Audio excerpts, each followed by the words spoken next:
예배가 재개될 수 있기까지 힘써주신 모든 성도님들에게 감사드리고, 오늘도 수요 예배가 이제 다시 시작되었는데 말씀 안에서 길 안내를 받으시고 도전도 받으시고 말씀의 은혜를 받는 귀한 밤 되기를 간절히 소원합니다. 오늘 본문 말씀 안에 장절에 걸쳐서 이 말씀을 보셨는데, 하나의 핵심을 말하라고 하면 아마 성도님들의 이 성경에 제목을 써놓은 부분이 있는지 모르겠는데, 거의 아마 여호와의 날이란 제목을 언급했을 것입니다. 요엘서는 여호와의 날에 대해서 기록한 책입니다. 여호와의 날이 어떤 날이고 우리는 이 날을 어떻게 대비해야 되는가, 교회는 어떻게 서 있어야 되는가라는 말씀을 생각해 볼 수 있겠습니다. 여호와의 날은 성경에서 때를 언급하는 것과 똑같습니다.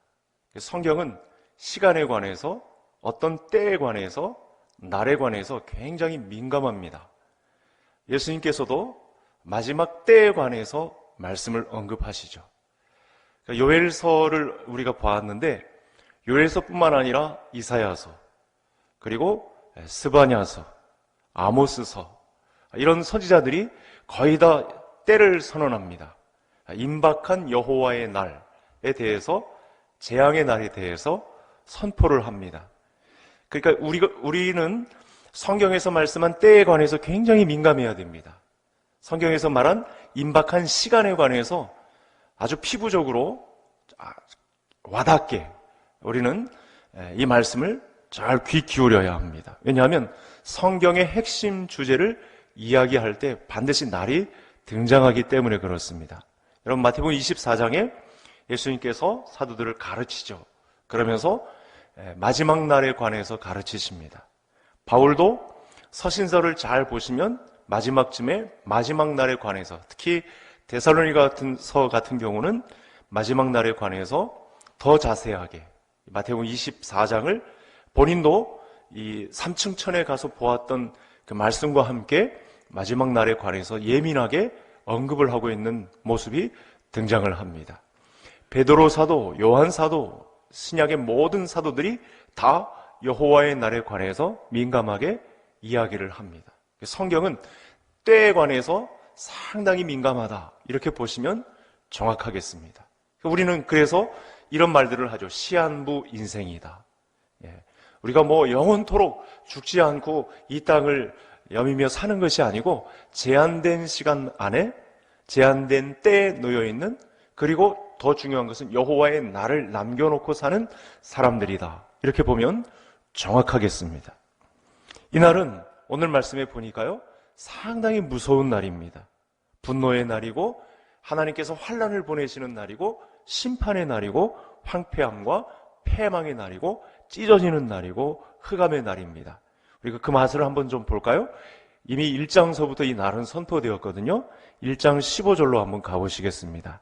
1장 15절 우리 다 같이 함께 읽겠습니다. 슬프다 그날이요, 여호와의 날이 가까웠나니 곧 멸망같이 전능자에게서부터 이르리로다. 참 무서운 말이죠. 그날이 가까웠고요, 이 멸망같이 전능자에게로부터 이른다라는 말씀을 하셨습니다.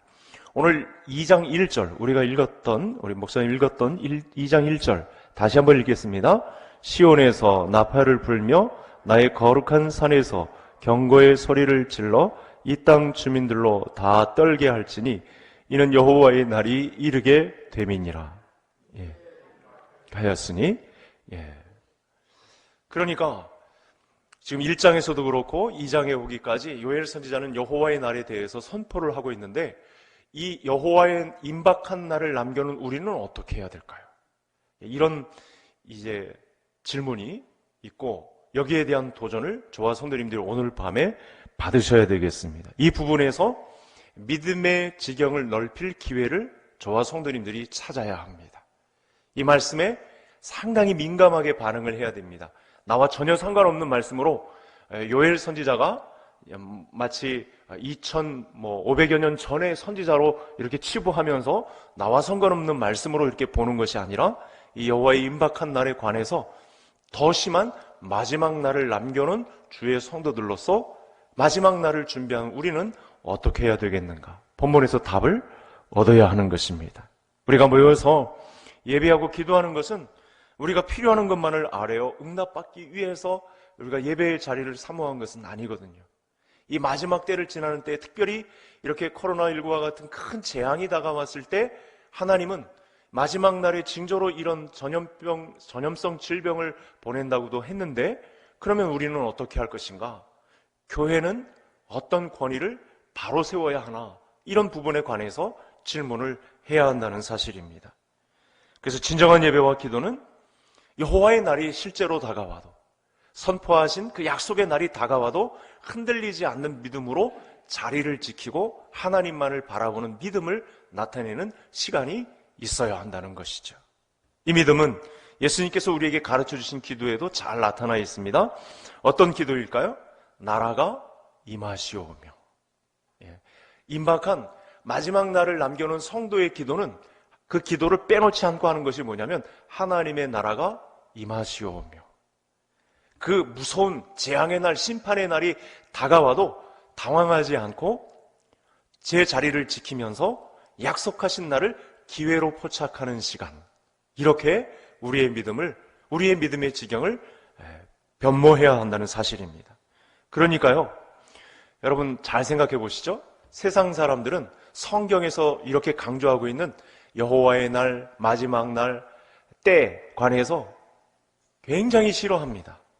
무슨 종말이냐고, 그런 마지막 날이 어디 있냐고, 그런 재앙의 날, 흉폭한 날, 찢어지는 날, 그런 심판의 날이 어디 있냐고 우리에게 오히려 손가락질합니다.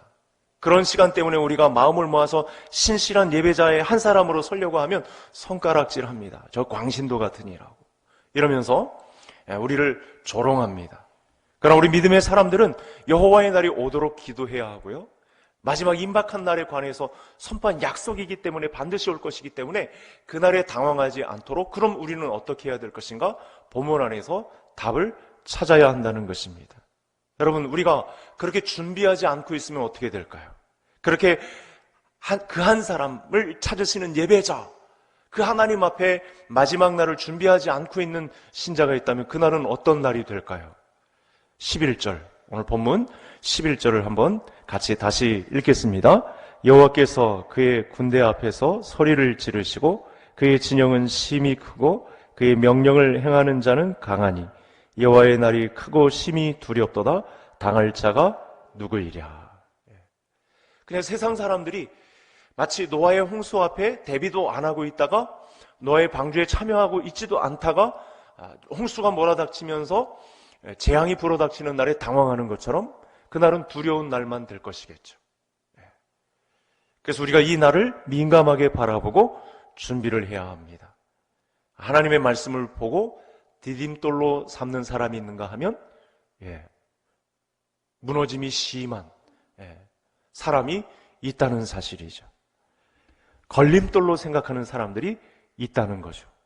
자기만의 영역을 구축하고 잘 나가고 있는데 여호와의 날이 자기를 방해한다고 걸림돌이라고 생각하는 사람, 아니면 이 기회를 포착해서 여호와의 눈을 두고 믿음의 지경을 확장한 디딤돌로 삼은 사람이 있다는 사실입니다. 자, 그럼 우리가 계속해서 우리가 성령 안에서 여호와의 날을 어떻게 맞이하며 대비해야 할까요? 선지자 요엘은요, 다른 선지서와 달리 신상에 관해서 아는 바가 없습니다. 갑자기 나타나서 바로 여호와의 날에 대해서 선포하는 선지자입니다. 그런데 선지자로서 하나님의 말씀을 전한 동기는 있습니다.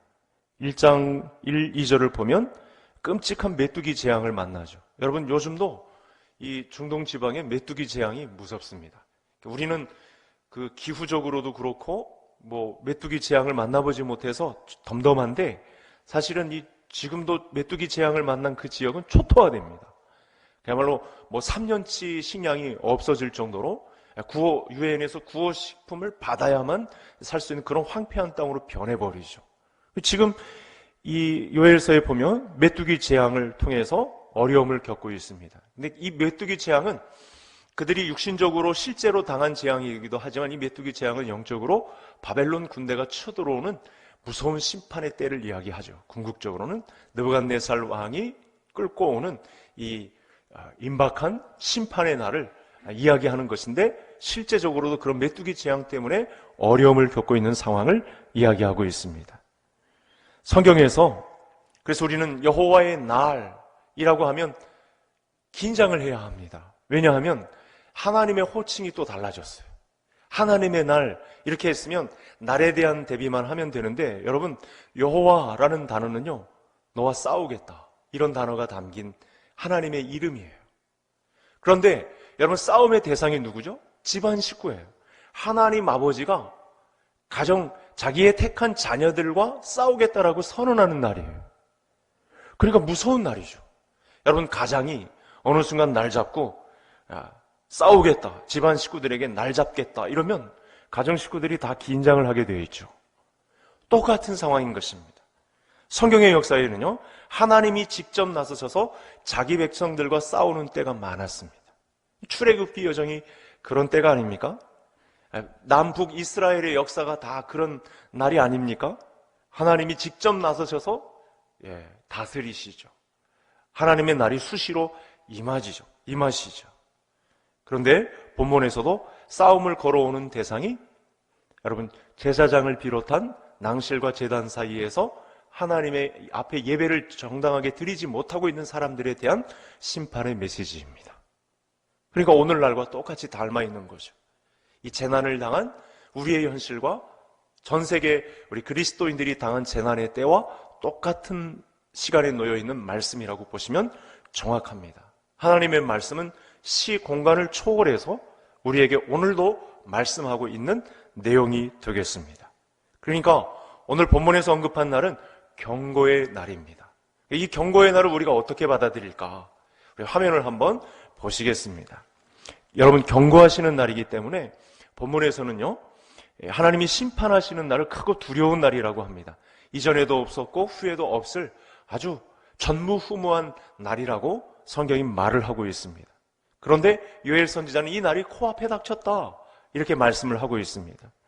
그래서 우리는 하나님 아버지를 모신 자녀들로서 나를 여호와라는 표현을 써가시면서 전쟁에 능하신 신을 동원하시면서까지 나를 선포하시는 하나님의 마음을 우리가 잘 알아차려야 합니다. 이게 여기에 민감하지 못하면 끝장나는 것입니다. 여호와의 날을 선포하시는 경고의 날에 대한 하나님의 마음이 어떤 마음인지를 알아야 합니다. 우리가 어떤 날인 줄 알아야 할까요? 여호와의 날은 동시에 기회의 날인 줄로 믿습니다.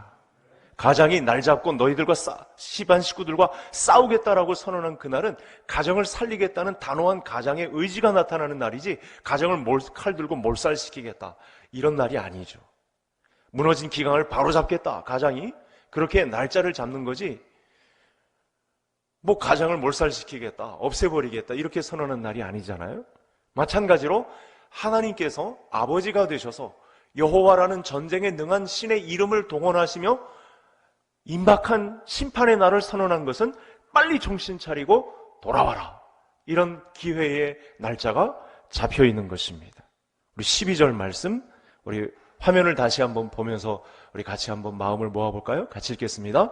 여호와의 말씀에 너희는 이제라도 금식하고 울며 애통하고 마음을 다하여 내게로 돌아오라 하셨나니. 하나님 아버지의 본심이 있죠. 지금 이스라엘 백성은 너무 가도 곁길로 너무나 많이 갔습니다. 하나님이 나서실 수밖에 없는 전쟁의 신이란 여호와라는 단어를 동원하실 수밖에 없을 정도로 가도 너무나 많이 갔습니다. 믿음 생활이 다 무너져 있습니다. 그래서 다음에 볼 내용에 우리 교회가 안고 있는 문제도 똑같이 있습니다. 믿음 생활이 다 무너져 있다 보니까요, 하나님 앞에서 너무 멀리 떠나 있었습니다.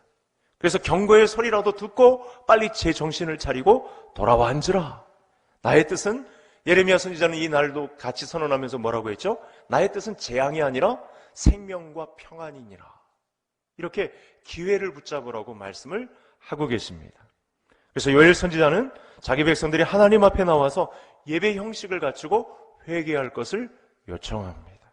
금식일을 정하고 성회를 소집하고 남녀노소를 막론하고 모든 사람이 하나님 앞에 엎드려 회개하라. 기회를 포착하라. 이렇게 말씀을 하고 있습니다.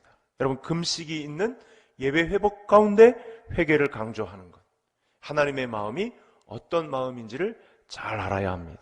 마음을 찢는 회개는요, 예배의 자리를 회복하는 데서 가능합니다. 예배를 빼놓고 회개의 자리를 논할 수가 없는 것입니다. 여러분, 형식적인 시간을 가지고 옷을 찢는다는 건 쉬운 일이겠지만 마음을 찢는다는 건 하나님이 찾으시는 그 한 사람의 예배자, 예배를 드리는 그 교회의 권위가 예배의 권위로 회복되었을 때 그곳 그 현장에서 가능한 것입니다. 여러분, 그래서 지금의 싸움은 영적인 싸움과도 연결되어 있는데 교회의 권위를 무너뜨리는 데 있습니다. 여러분, 교회의 권위는 어디서 무너지죠? 예배가 잘 드려지지 못하는 것에서 교회의 권위는 박살이 나는 것입니다. 예배가 무너지면 교회가 무너지는 것입니다. 하나님의 마음은 중심을 살피시는 하나님이시죠. 그래서 우리가 다 한 사람도 빠짐없이 우리의 마음을 찢고 하나님이 찾으시는 그 한 사람의 신실한 예배자로 교회를 세우는 일에, 교회의 권위를 회복하는 일에 우리 모든 성도님들의 역량을 모아주시기를 간절히 소원합니다. 그렇다면 여러분, 위기에 봉착한 이스라엘이 무엇을 회개해야 할까요? 이상하게도 요엘서에는요, 다른 선지자들과 같이 회개해야 할 죄의 목록들이 등장하질 않아요. 우리 로마서 1장에서만 봐도 39가지 정도의 죄의 목록이 막 등장하거든요. 동성애를 비롯한 여러 가지 오늘날에 일어날 끔찍할 죄의 목록들이 다 등장을 하는데 요엘서에는 그런 내용이 등장하지는 않습니다. 그러나 우리가 말씀을 보면서 왜 이렇게까지 회개를 요청하는 말씀이 선포되었는가, 말씀을 살펴보면 금방 알 수 있습니다. 17절을 한번 다 같이 읽겠습니다. 여호와를 섬기는 제사장들은 낭실과 제단 사이에서 울며 이르기를 여호와여, 주의 백성을 불쌍히 여기소서, 주의 기업을 욕되게 하여 나라들로 그들을 관할하지 못하게 하옵소서.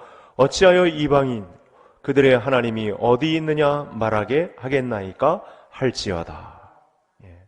그 제사장들을 향해서요, 낭실과 제단 사이에서 울라고 말합니다. 예배를 집전하는 앞서 있는 제사장들을 향해서 제사를 준비하는 공간에서 대기하라, 이렇게 먼저 말씀을 하고 있어요. 그러니까 우리가 먼저 살펴봤던 대로 지금 이스라엘은 예배가 무너진 것이 확실합니다. 실제로요, 이 에스겔서를 통해서 검증을 해보면, 그러니까 에스겔서는 시 공간이 옮겨졌거든요. 실제로 메뚜기 재앙에 의해서 바벨론 군대가 실제로 쳐들어왔고 이스라엘은 잡혀갔거든요. 잡혀간 가운데 왜 너희들이 잡혀왔는가에 대해서 에스겔 선지자는 이렇게 말합니다. 이게 오늘 본문에 우리가 찾으려고 했던 어떤 마음을 찢어야 할 회개의 목록이 되겠죠. 한번 성도님들이 들어보시기를 바랍니다. 에스겔서 8장의 내용인데, 그가 또 나를 데리고 여호와의 성전 안뜰에 들어가시니라. 보라, 여호와의 성전 문 현관과 제단 사이에서 약 25명이 여호와의 성전을 등지고 낫을 동쪽으로 향하여 동쪽 태양에게 예배하더라. 여러분, 우상 숭배가 얼마나 심한지 하나님을 예배하는 이곳에 성도님들이 예배의 제단을 향해 있다면 등을 돌리고 태양신을 저기 걸어놓고 거기서 예배하는 모습을 갖췄던 거예요. 이렇게 도를 넘어도 너무 넘어선 거죠. 여호와를 능욕하는 일이 벌어진 것입니다. 하나님을 예배하는 자리에 등을 돌리고 태양신을 섬기는 일이 벌어졌던 것입니다. 태양신은 농업의 신이거든요. 자신에게 복지와 안녕을 가져다주는 성공의 신이거든요. 이게 애굽의 신이거든요. 태양신. 근데 이 신을 섬기고 있었던 것입니다. 이렇게 추적을 할 수가 있습니다. 그러니까 이런 내용을 보면 울며 마음을 찢어야 할 이유가 당연한 것이죠. 여러분, 우리가 코로나 재난을 맞이했을 때 하나님이 찾으시는 그 한 사람의 예배자를 놓고 볼 때 정말 심각하고 민망한 것이 너무나 많잖아요. 그래서 이 타락한 인간론을 썼던 7가지의 이 조직신학을 썼던 칼빈이 기독교 강요에서 이런 말을 했습니다. 우리 인간의 실체에 관해서. 이건 나 자신에 대한 고백이기도 한 건데, 타락한 인간의 마음은 우상을 만드는 공장이다. 이렇게 말했습니다. 잠시 틈만 주면 하나님을 예배하는 곳에서 떠나 성공을 가져다 주고 나에게 안락을 주고 노후에 안녕을 주는 이 세상의 성공의 신에 많은 사람들이 엎드린다는 거예요. 당시에 태양신에게 엎드렸던 이스라엘 사람들처럼 그런 공간을 내준다는 거예요. 낭실과 제단 사이에서 울지 않고 태양신 앞에서 울고 있는, 태양신 앞에서 복을 빌고 있는 그런 우스꽝스러운 모습이 있다는 사실입니다. 무엇이 우상인가요? 여러분, 하나님을 대신해서 나의 든든함을 보장해주는 모든 것, 이 세상의 모든 것, 거기에 눈을 돌리는 것, 그것이 다 우상입니다. 뭔가 나의 노후를 보장해주고 의지하는 것, 자신의 자원과 힘으로 충분히 살아갈 수 있겠다고 자만하는 것, 모든 것이 다 우상입니다. 여러분, 요엘 당시 하나님을 예배하는 공간이 우상을 예배하는 공간이 되었던 것처럼 마음의 이 초소 역시, 우리 마음의 초소 역시 우상을 예배하는 공간이 되기 쉽습니다. 그 마음을 찢으라고 하는 것입니다. 이것 때문에 여호와의 날이 선포되는 것입니다. 그러므로 나 중심으로 가득한 이 마음을 찢어서 하나님에게 돌려놓는 것, 이것이 재난을 맞이한 지금의 이 상황의 가장 심각한 내용임을 우리 성도님들이 아실 수 있기를 바랍니다. 이제 마지막 화면을 보실 텐데요, 이건 좀 굉장히 심각하고요. 우리 교회도 앞으로도 이 문제를 극복하기 위해서 잃어버렸던 것인데 다시 찾아야 할 아주 중요한 내용이 되겠습니다. 왜 임박한 여호와의 날을 선언하시면서 하나님을 아는 백성들이 민감하게 반응해야 할 것을 요청하고 있을까요? 앞으로도 제가 전할 메시지에는 이런 내용들이 많이 나올 것 같습니다. 왜냐하면 한국교회가 누수 현상이 너무 많이 벌어졌기 때문에 그렇습니다. 1장 14절, 자, 1장 14절을 한번 보시죠. 뒤로 다시 돌아가셔서 1장 14절 같이 읽겠습니다. 너희는 금식일을 정하고 성회를 소집하여 장로들과 이 땅의 모든 주민들을 너희 하나님 여호와의 성전으로 모으고 여호와께 부르짖을지어다. 이 땅의 모든 주민들 안에는 갓난아이에서부터 모든 세대에 이르는 주민들을 이야기합니다.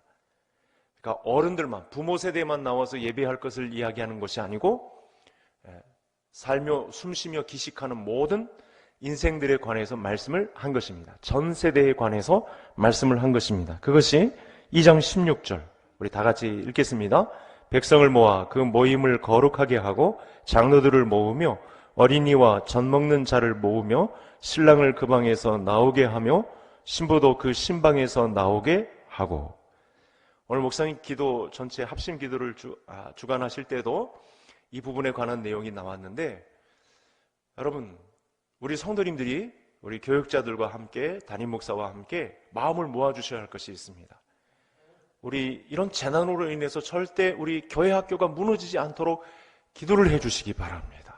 그래서 적극적인 지원도 해주시기를 바랍니다. 적극적인 지원에는요, 실제로 교사가 되기도 하시는 것이고요, 물질적인 지원도 해주시는 거고요, 주일학교가 우리 교회에서 문 닫지 않도록 우리 성도님들과 관련된 자녀들을 우리 교회에 어떻게 해서든지 성회로 모이도록 금식을 선언하며 마음을 찢고 한 가지로 이 자리에서 아이들도 하나님의 말씀이 들릴 수 있다. 전 세대가 모여서 함께 모여 예배드리는 가운데 하나님의 말씀을 가르침을 받을 수 있다는 확신을 가지고 성회로 모이는 작업을 해야 된다는 사실입니다. 여러분, 그러니까 수요 예배도 사실은 자녀들을 손 붙잡고 이 시간에 나오셔야 되는 거예요. 새벽 예배도 나오셔야 되는 거예요. 주일 성수를 목숨 걸고 자녀들과 함께 지키는 날이 되어야 하는 것입니다. 그런데 이 부분이, 이스라엘의 이 신앙이 다 무너지는 거예요. 어린아이들은 어른들만 모이면서 애들은 가라 그러는 거예요. 자기는 열심히 있는 신앙 가지고 있다고 하면서 모든 예배를 빠지고 있는데 집에서는 애들 짜장면 시켜주고 있는 거예요. 부모 신앙은 자기가 책임지는데 얘네들은 어떻게 하겠냐는 거예요. 이게 바로 16절의 말씀입니다. 한국 교회가 이런 신앙으로 다 변모되어 버렸어요. 부모 세대는 자기가 신앙을 책임진다고 하고 열심으로 다니는데 자녀들의 신앙은 책임을 못 끌고 오는 거예요. 우리 선조들에게 주신 이 좋은 신앙의 전통을 자녀 세대에 물려주지 못하고 있는 모습이 있어요. 여러분, 우리 한국 교회만 해도 초기에 다 모여서 예배했잖아요.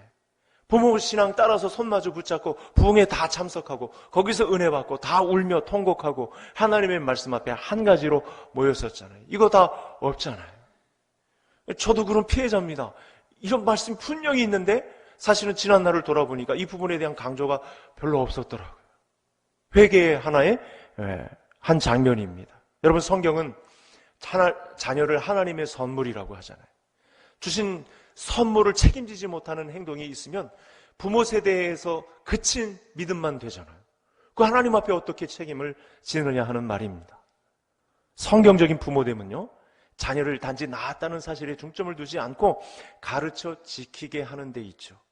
부모가 물려받은 조상의 신앙을 자녀 3, 4대, 1000만 대에 이르기까지 그 신앙을 전수시키는 믿음에 있지 않겠습니까? 그래서 우리 자녀들에게는 믿음의 가정이 절실히 필요합니다. 좀 더 구체적으로 말씀드린다면 노아의 가정과 같이, 그렇죠? 다른 사람들은 미쳤다고 하는데 아버지가 짓는 이 방주의 믿음을 가지고 참여했던 자녀들과 같이, 아브라함의 가정과 같이, 이삭의 가정과 같이, 다니엘의 가정과 같이, 고넬료의 가정과 같이. 여러분, 고넬료의 가정에 우리가 지금 사도행전을 볼 때 앞서서 모든 식구들이 다 참여했거든요. 거기는 젖먹이부터 어린아이부터 모든 세대에 걸친 사람들이 다 세례를 받고 성령 충만한 과정이 등장을 하는 거거든요. 예수님이 어린아이들이 내게 오는 것을 금하지 말라, 성회로 모이는 예배의 현장을 금하지 말라, 애들을 따로 떼어놓지 말라. 여러분, 그래서 교회에는요, 어떤 행사를 하든지 예배를 드리든지 어떤 모임을 갖든지 아이들과 함께 하는 것이 좋습니다. 그런 쪽으로 가야 합니다. 대안은 그것입니다. 답이 없습니다. 애들 떼어놓고 우리만 잘났다는 신앙, 아무 소용없습니다. 하나님이 인정하지도 않는 신앙입니다. 오늘 16절에서 간절히 부탁하고 있는 이 말씀을 보시기를 바랍니다. 어린이와 젖 먹는 자를 모으며, 장로들을 모으며 신랑과 신부를 다 나오게 해서 예배로 모이게 하라.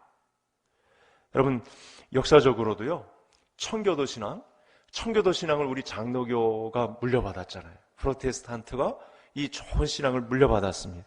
모든 예배와 예식과 교회 행사에 자녀들을 다 참석하는. 여러분, 서부 영화 보시면 거기 예배하는 장면이 가끔 나올 때 마차에 전 가족 식구들이 다 타고 교회 행사에 주일날 다 참석했다가 오후 예배까지 다 드리고 이렇게 함께 오는 그런 장면을 아마 성도님들이 보셨을 것입니다. 이렇게 자녀들을 예배의 현장에 참여시킴으로 거룩한 삶을 유지시킬 수 있었고, 우리 한국교회가 이 수혜를 입었거든요. 그런데 지금은 큰일 났습니다. 조금 있으면 다음 세대는 문 닫게 생겼습니다. 교회 문 꽁꽁 걸어 잠그게 생겼습니다. 다음 세대의 신앙이 전수되지 않는데, 선조들로부터 물려받은 이 신앙이 다음 세대에 흘러가지 않는데 이 일을 어찌하면 좋습니까? 그래서 저는 오늘도 꿈을 꿉니다. 주일학교 예배도 드리지만 11시 예배에도 우리 전 학생들이 꽉꽉 차서 하나님 앞에 예배를 드리는 모습, 심지어 새벽 시간을 꽉꽉 채워서 하루를 승리하기 위한 모임으로, 그래서 일찍 자고 예배 중심의 삶을 통해서 하나님이 쓰실 만한 제목으로 등장을 하는, 여러분, 그런 이상적인 모습을 통해 교회의 권위가 세워지지 않겠습니까? 잘 묵상해 보시면 대안이 없습니다.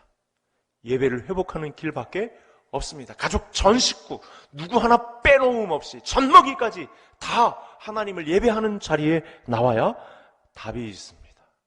이 마음을 찢으며 회개하는 이 부분은 바로 이 부분, 금식을 선포해야 할 위급함은 바로 이 가정신앙을 세우는데 여기에 목적이 있다고 볼 수 있겠습니다.